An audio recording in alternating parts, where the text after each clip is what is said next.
Ce vidéo-ci, c'est le troisième de la série sur les calculs de statistiques descriptives.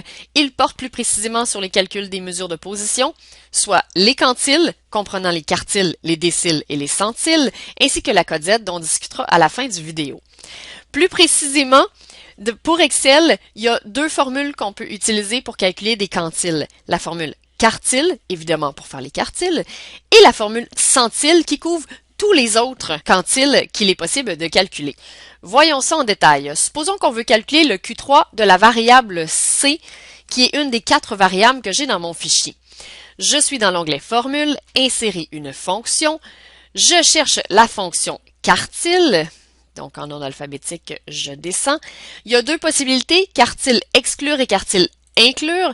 La différence, c'est qu'on va demander à Excel, en fait, de renvoyer le quartile d'une série de données, comprise entre 0 et 1 inclus. Donc, le 0 est 100% de nos données inclus. Tandis que dans l'autre version, le quartile.exclure, le 0 et le 100% sont exclus.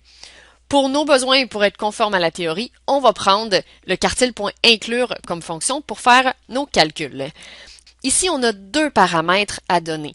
D'abord, matrice qui, comme c'est écrit dans la petite boîte à l'écran, ça représente la matrice ou la plage de cellules dans laquelle on cherche la valeur du quartile. Donc, c'est notre série statistique. Ici, je veux faire le quartile 3 de la série statistique de ma variable C. J'utilise donc son nom puisque je le connais. Sinon, petit rappel, on peut aller le chercher dans l'onglet Formule directement avec le menu déroulant dans une formule. Une fois qu'on a ça, on a besoin d'indiquer le quart. Quart tel qu'indiqué à l'écran.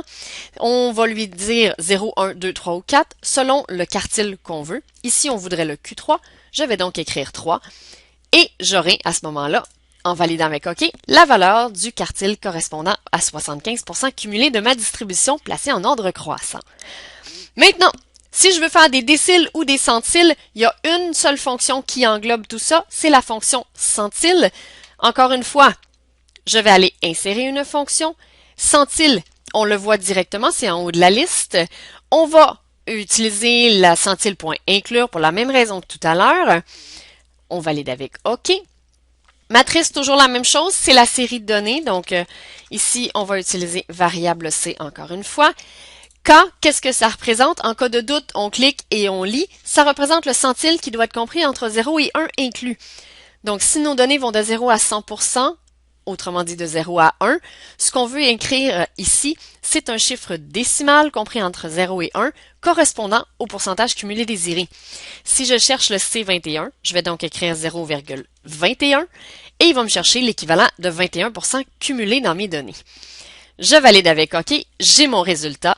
Je peux faire la même chose avec le D4, donc le décile 4.